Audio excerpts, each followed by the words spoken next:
Hey, let's get a divorce. My husband said shortly after my father-in-law, who used to be the CEO of his company, passed away after years of caregiving. Divorce? He couldn't hide his happiness. Yeah, divorce. Now that my dad's gone, you're pretty much useless. Useless. So I was just a caregiver to you, huh? You got that right. Otherwise, who'd want to be with an old lady like you? Fine, I understand. Let's get a divorce. He handed me a copy of the divorce petition with a smug smile, and I sat there silently, staring at it. Please give me some time to respond. He raised his eyebrows, but nodded in agreement. Are you in such a good mood because of your father's inheritance? Oh, you were thinking about it too, huh? Of course. I'm inheriting $3 million and taking over as a CEO. You are just in my way if I want to enjoy my life. I clenched my fist in anger at that moment. After over 30 years together, he had the nerve to mistreat me as he pleased. I no longer had any love left for him, and immediately left the house. He would soon be battered by the consequences of his actions.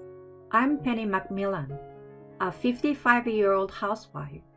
My husband is Calvin Macmillan, 2 years my senior. We met when we were young, introduced by a mutual friend. He was working at his father's company. My father-in-law William was a strict but kind self-made millionaire who built his company from scratch. When I first met him before the wedding, he said to me with a warm smile, Don't be so nervous. From now on, you're a part of our family. My easygoing mother-in-law was also delighted with our marriage. I'm so happy for my son to have found such a wonderful girl. I'm excited to have you as my daughter-in-law. I was grateful to have such wonderful in-laws. We have a daughter named Madeline. She was an adorable and bright child who often told me how much she loved me. The 5 of us lived together, leading a happy life. Time passed, and Calvin and I found ourselves in our 50s. Madeline had married a wonderful man and started her own family. A few years ago, my mother-in-law passed away due to illness, and she couldn't make it to Madeline's wedding. They were very close, and she had loved her dearly. Before she passed away, she held my hand and said, My dear, please take care of William from now on. Nancy, because of all the kindness you've shown me, I can go in peace. Thank you. Then she peacefully took her last breath. She had been a loving person until the end. After she was gone and Madeline moved out, it was just the 3 of us living together. My in-laws had been a loving couple, so William seemed down for a while after her passing. I tried to do my best to cheer him up and take him out of the house. On the other hand, Calvin was completely hands-off during that time. He threw everything in regard to household to me and didn't even help his own father in any way. He had never been involved in Madeline's upbringing either. He was either out for work, drinking with his colleagues, or playing golf. I believe my in-laws were also disappointed in him. Given our long marriage, I understood his tendency to avoid responsibilities, so I didn't have high expectations. After Madeline moved out, I was thinking of finding some hobbies for myself. Then William collapsed at his workplace, suffering a severe stroke. He was in critical condition, but thankfully he survived. However, he was left paralyzed, almost completely bedridden.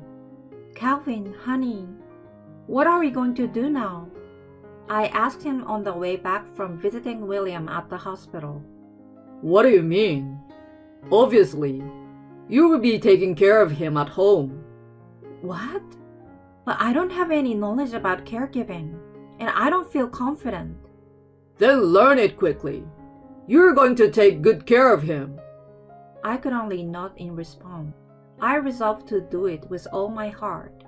especially because William had always treated me well. And so began my unfamiliar caregiving routine. I tried to do everything I could, but tasks like bathing were challenging. When I turned to Calvin for help, he said, How would I know? Don't rely on me. Figure it out yourself. Frustrated, I turned to Madeline for advice. She introduced me to an acquaintance who worked as a care manager, and I managed to get some assistance from Madeline. William could only communicate by typing on a tablet, and always conveyed his gratitude to me. I felt that I could endure the unfamiliar caregiving as long as it was for his sake. While I worked tirelessly, Calvin seemed to be out having fun. He was always absent, claimed to work overtime on weekdays and working on weekends, never showing his face to William. Unable to bear this situation any longer, I spoke to him frankly. Honey, can't you help with taking care of your dad? Jeez, why should I? He furrowed his brows. Because you guys are family. You're his only son, you know. How about holding his hand and talking to him once in a while? He laughed it off. What's the point? It's useless. Useless? Yeah, he can't even move or talk freely, which means he's worthless. You don't have to put so much effort into caregiving. It's not like we want him to live longer. Do you even know what you're saying? Of course I do. I'm tired, so don't bother me anymore. He stormed off to the bedroom in such a rough manner. I could smell a strange scent of perfume on him. After that, he became even colder toward me. One day, I had prepared dinner for him, but when he returned home and saw it, he dismissed it with a glance. What's with this disgusting-looking food? I made your favorite. Your food is tasteless. I'm not gonna eat it. Then, he grabbed the plate and dumped its contents into the trash. What on earth? Don't prepare dinner for me anymore. I'm tired of looking at your unpleasant face. I watched his back in shock as he walked away. Since William collapsed, not only had he not helped with caregiving, but his attitude had been getting worse. I started having some doubts. On another day, he complained that I didn't clean the house properly, even though I did as usual. He nitpicked and criticized me for a single hair on the floor. I held back tears and endured his sarcasm. Eventually, the bell rang from William's room. Wiping away my tears, I went to his room, where he communicated with me through writing.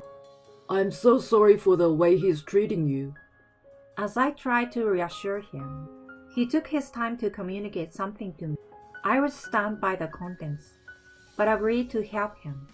Within a few months, he had a relapse of his brain hemorrhage and quietly passed away.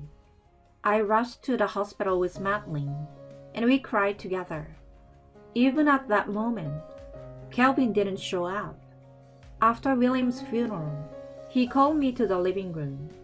When I came in, he was lounging on the couch with a smirk on his face. What do you want to talk about? Without saying a word, he showed me a copy of divorce petition with a grin. Penny, let's get a divorce. Divorce? He replied with an expression that couldn't hide his happiness. Yeah, now that my dad's gone, you're pretty much useless. Useless? So I was just a caregiver to you? You got that right. Who'd want to be with an old lady like you? Fine, I understand. Let's get a divorce. You're pretty agreeable. That's a relief. He handed me the copy with a smug smile, and I sat there silently, staring at it. Please give me some time to respond. He raised his eyebrows, but nodded in agreement. Are you in such a good mood? Because of your father's inheritance? Oh, you were thinking about it too, huh? Damn right. A few months ago, I checked his bank account and saw $3 million in there. On top of that, I'm taking over as a CEO. You're just in my way if I want to enjoy my life. I clenched my fist in anger at that moment.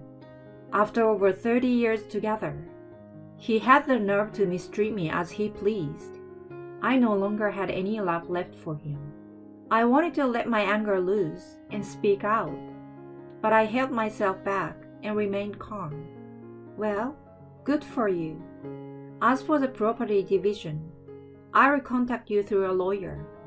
What property division? I'm not giving you anything. I have the right to receive half of the $20,000 in our shared savings. We can fight it out with lawyers if you want, but you won't stand a chance. You got some unnecessary wisdom, you know. Whatever. I have $3 million in the company. I will give you that much, considering you're a miserable woman with no career or future. He spat out and made a dismissive gesture with his hand. I got up and packed my belongings, and then left the house where I had lived for over 30 years. When I explained the situation to Madeline, she was enraged. She even invited me to stay with her, but I declined. Instead, I rented a one-bedroom apartment on my own. Calvin sent me a check for $100,000 as part of the property division. For the next 2 weeks, I lived peacefully on my own. One day, while having coffee with Madeline, my phone rang. The caller was Calvin. Hello, what is it? You! Where the heck are you? You better come over right now. We need to talk. He shouted so loudly that I thought it might break the phone. When I signaled to Madeline, she nodded. Okay, I will come over with Madeline now. And so, we headed to the house we used to live in. When we got there, he was standing with his arms crossed in the living room. What's the matter, calling me over out of the blue? You said I was useless and didn't need me anymore. I calmly told him, to which he shouted back. What do you think you're doing? Demanding alimony from me? He thrust some documents at me, which had been sent by my lawyer. It's all written right there. I'm just claiming alimony for your infidelity. In fact, I had hired someone to investigate him a little before William passed away. The result was damning. There were plenty of photos of him entering hotels with women younger than Madeline. I never cheated on you. I already have the evidence. Besides, I've heard you've been telling people that you ditched the old wife and replaced me with a young and cute one. You apparently boasted how lucky you were, right? He choked, his face turning bright red as he struggled with his words. I maintained a smile and continued. An alimony of $30,000 for your infidelity should be raised for someone like you, who receives $3 million in the company. Pay it up without complaint. Then you go ahead and have a good time with your young bride after that. Well... As his face grew paler, Madeline couldn't hold back her laughter any longer. Madeline, how dare you laugh at your father? Oh, please, I don't consider you my father anymore. But seriously, tell us about the inheritance. You did get $3 million, right? He mumbled something unintelligible. Huh? I can't hear you. My question caused him to turn beet red. It was gone. For some reason, there was hardly any money left. He yelled desperately. I had to hold back my laughter. Of course it was gone. Huh? He looked puzzled, and I continued. Before William passed away, he decided to give both me and Madeline some, and the remaining money was donated. What the heck? At the time when I was in tears from being criticized by Calvin, he informed me about this matter. Penny, I've long given up on Calvin. Leaving him an inheritance would only lead to trouble. But I want to ensure that you and Madeline are taken care of. Please accept it as a gift from me. already knowing about Calvin's infidelity by that time. I graciously accepted the offer. Madeline did the same, and I received $1 million, while she got $50,000. After completing all the procedures, he donated the remaining to various charities. I assisted with that as well, but Calvin knew nothing about it. Charities? And you guys receive a fortune. Calvin was white as a ghost. Yes, we accept it as a gesture of your father's kindness. It will ensure we don't face financial difficulties in the future. Madeline chimed in. After all, Mom supported the household until the end and took care of Grandpa's caregiving. It's only natural, right? He started trembling nervously. What's wrong? It's nothing even if you didn't receive $3 million. You inherited the company, didn't you? I didn't. Oh my. It had already been transferred to one of the shareholders. Not only that, I got fired. They said something about my attitude toward work. I had to suppress a laugh. Oh, right. I heard that from the employees. You were strutting around, boasting that you were the next CEO, but you hardly did any work and just harassed your colleagues. Such a person is naturally let go under the new management. You really are terrible. I despise you. He began to tear up and pitifully confessed in a trembling voice. My girlfriend left me as soon as she found out I had no money. Madeline casually remarked. Well, it seems there's nothing appealing about you except money. If you don't have that, you're just useless. Jeez, you're so cold to your own father. He started pleading with me as the tears rolled down on his face. Penny, I'm really sorry. It's all my fault. Forget about alimony and please come back to me. Madeline, you too. Let's start over as a family of 3. I coldly replied to such a proposition. Not in a million years. You and I are done. Facing the despondent Calvin, I told him, you're no longer of any use to us. Just pay the alimony and never show your face in front of us again. But, without paying him any more attention, we briskly walked away. I soon received the alimony from him. According to information from someone close to him, he had almost entirely squandered the remaining $100,000 from the property division on his affair, and had even accumulated debt. Chased by debt collectors, he finally managed to sell off the only property he had inherited, our former family home, to gather enough money. Left with an empty bank account, he lost his family, his home, and his job all at once. Now, he's barely getting by in a rundown apartment, making ends meet with daily labor jobs. Even after hearing his plight, I feel no sympathy for him. Madeline also has no intention of getting involved anymore. As for me, I'm leading a comfortable life.